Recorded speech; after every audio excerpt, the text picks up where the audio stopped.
In diesem Video zeige ich einen kurzen Reisebericht über Amerikas Nordwesten. Während die Hinfahrt von Seattle über Victoria nach Vancouver überwiegend mit der Fähre erfolgt, wird für die Rückfahrt die Cascades-Verbindung von Amtrak genutzt. Die halbstaatliche amerikanische Eisenbahngesellschaft National Railroad Passenger Corporation führt den Großteil des schienengebundenen Personenfernverkehrs in den USA durch.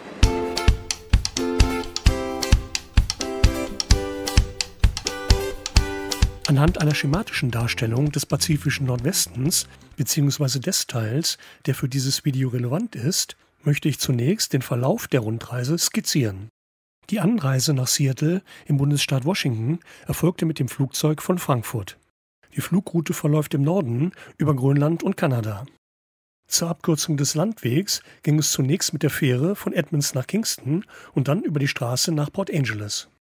Von dort erfolgt die Überfahrt mit der Fähre nach Kanada, und zwar nach Victoria auf Vancouver Island, der Hauptstadt von British Columbia. Hier befindet sich die Miniature World, die bereits in einem separaten Video vorgestellt wurde. Weiter geht es dann wiederum mit der Fähre nach Vancouver. Die Rückreise beginnt dort in der Pacific Central Station, in der zweimal täglich die Verbindung Amtrak Cascades nach Seattle startet. Die Zugreise endet in der Stadtmitte von Seattle in der King Street Station. Dort gibt es noch eine Fahrt mit der Monorail sowie den Besuch einer großen privaten H0-Modelleisenbahnanlage. Das erste Teilstück der Reise führt über den Puget Sound von Edmonds nach Kingston. Auf dem Weg zur Fähre kreuzt man direkt vor dem Anleger die hier eingleisige Amtrak Cascades-Strecke nach Seattle, die sich in Edmonds direkt am Sound entlang schlängelt. Los geht es am frühen Morgen, vollgepackt mit Autos, über den Sound nach Kingston. Für die 9,2 Kilometer lange Strecke werden ca. 90 Minuten benötigt. In Kingston geht es mit dem Auto weiter nach Port Angeles.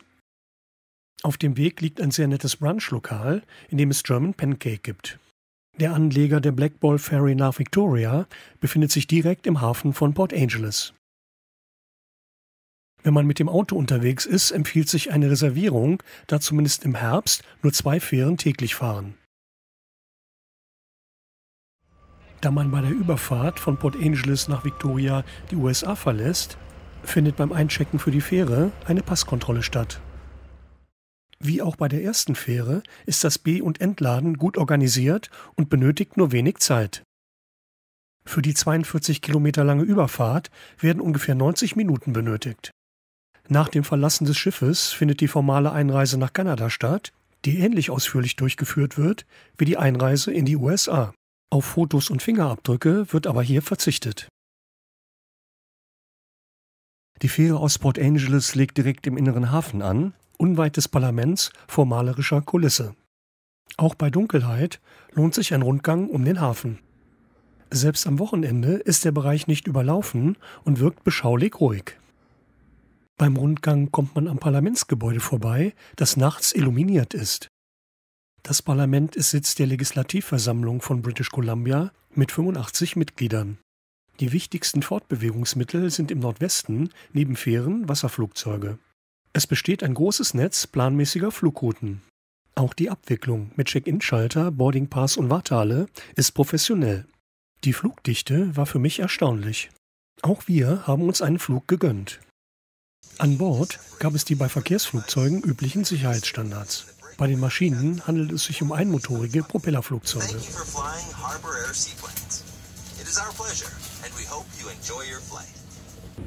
Leider war das Wetter am Tag des Rundflugs dunkel, regnerisch und diesig. Insofern sind die Bilder von Victoria mit seinen 100.000 Einwohnern und weiteren 300.000 im Umland leider nicht sehr zeigenswert. Hier daher nur ein kleiner Eindruck.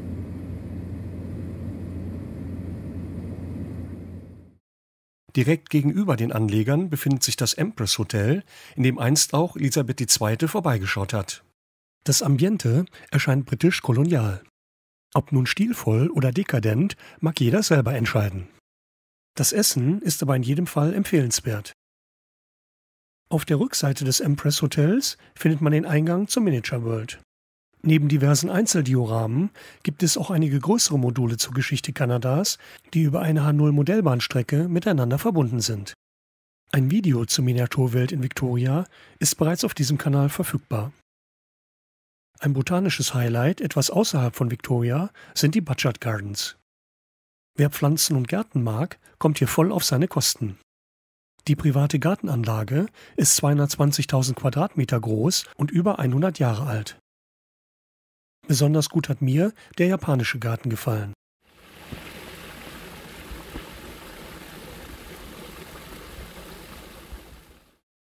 Auch das japanische Essen in Victoria ist sehr empfehlenswert. Wer Sashimi mag, ist hier genau richtig. Lokale Biere gibt es auf Vancouver Island reichhaltig. Auch in den Irish Pubs kann man sie finden. Jetzt geht es mit der Fähre weiter nach Vancouver. Für die 42 Kilometer von Swartz Bay nördlich von Victoria nach Tsawwassen südlich von Vancouver benötigt die Fähre etwas mehr als 1,5 Stunden. Auf dem Weg vom Fährterminal in die Stadt bekommt man den ersten Eindruck vom intensiven Verkehr. Wenn man im Hafen direkt am Wasser übernachtet, hat man einen tollen Blick auf die Skyline von Vancouver. Mit etwas Abstand von einem Boot oder vom Stanley Park aus ist der Überblick noch einmal besser. Das Problem in Vancouver ist das Wetter. Im Schnitt regnet es an 166 Tagen im Jahr, also jeden zweiten Tag. Im Frühherbst kann es auch schon mal jeden Tag sein. Natürlich macht man sich trotzdem auf den Weg zu den Highlights. Direkt am Canada Place legen auch die Kreuzfahrtschiffe an. Hier findet man auch das Terminal für die Wasserflugzeuge. Von dort ist es nicht weit zum historischen Stadtteil Gastown, der nach dem britischen Siedler Gessie Jack Dayton benannt wurde. Hier gibt es die Gasuhr zu bewundern. Zu jeder Viertelstunde spielen angetrieben durch eine Dampfmaschine die Dampfpfeifen. In diesem Stadtteil mit vielen Restaurants und Lokalen liegt der Ursprung von Vancouver. Die Küche in Vancouver ist international. Man findet die komplette Bandbreite von europäisch bis asiatisch. Geht man vom Canada Place in die entgegengesetzte Richtung, kommt man zum Stanley Park. Mit über 400 Hektar ist er der größte Stadtpark Kanadas und der drittgrößte in Nordamerika. Totempfähle erinnern an die ehemaligen Bewohner des Parks, der von einem 200 Kilometer langen Netz von Spazierwegen durchzogen ist. Der Park liegt auf einer Halbinsel, die in den Burrard Fjord hineinragt. Jährlich werden 8 Millionen Besucher gezählt. Mit dem kostenlosen Shuttlebus gelangt man vom Canada Place zu einer weiteren Attraktion, dem Suspension Bridge Park. Der Capilano River wird in 70 Meter Höhe durch eine freischwingende Seilbrücke von 136 Meter Länge überspannt. Eine weitere Attraktion sind die Treetop Adventures, 7 Seilbrücken, die in 30 Meter Höhe zwischen hohen Douglas-Fichten gespannt sind. Und wenn das Wetter wirklich nicht zum Sightseeing einlädt, empfiehlt sich eine Whale-Watching-Tour. Mit dem Katamaran Salish Sea Dream geht es von Vancouver aus die Straße von Georgia nach Norden hoch. Und tatsächlich sind Wale in großer Zahl zu sehen. Gestartet werden die Waltouren zum Beispiel von Granville Island, einer Halbinsel voller Einkaufs- und Kulturangebote. Hier zu bewundern das reichhaltige Angebot einer Bäckerei. Auf Granville gibt es auch eine Brauerei und ein Museum für Modelleisenbahnen.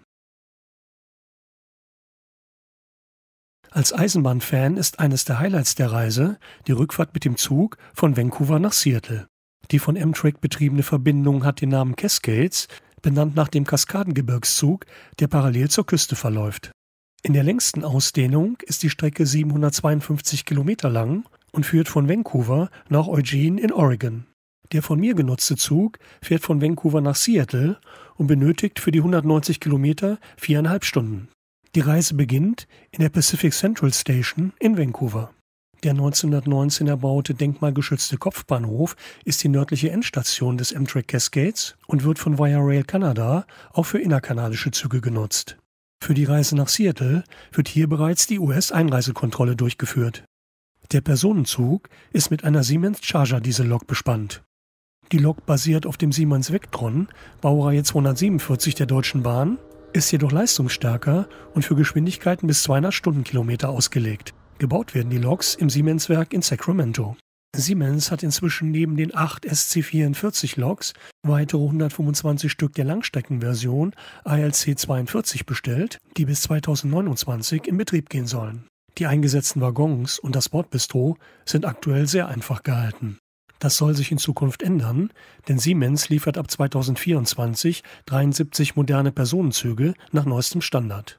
Beim Grenzübertritt in die USA gibt es nur einen kurzen Stopp mit Pass- und Zollkontrolle.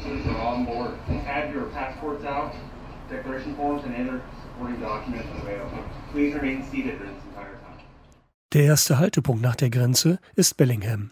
Auch danach verläuft die Strecke oft am Wasser entlang. So zum Beispiel auch bei der Fahrt zum Bahnhof in Edmonds. Zu sehen ist die neue Langstreckenversion der Siemens Charger-Lok für Amtrak, die sich derzeit auch noch in der Auslieferung befindet. Ein entsprechendes H02-Leitermodell gibt es übrigens von Bachmann, auch in der Soundversion. Die Endstation der Reise ist die King Street Station in Downtown Seattle. Der Bahnhof mit 7 Durchgangsgleisen und 4 Bahnsteigen wurde 1906 eröffnet. Der Glockenturm ist dem Campanile auf dem Markusplatz in Venedig nachempfunden. Zur Wartehalle ist der Zutritt nur mit einem gültigen Ticket möglich. Neben den Cascades bietet Amtrak auch den Coast Starlight von Seattle nach Los Angeles sowie den Empire Builder von Seattle nach Chicago an. Die King Street Station wird außerdem vom Nahverkehrszug Sounder genutzt, die N-Linie nach Norden bis Everett und die S-Linie nach Süden bis Lakewood. In Seattle regnet es nicht viel weniger als in Vancouver, aber wenn man Glück hat, gibt es auch im Herbst noch einige sonnige Tage. Dann treffen sich die Touristen am Pike Place, dem Riesenrad oder der Space Needle. Wenn man Märkte und Menschenaufläufe mag, ist man am Pike Place genau richtig.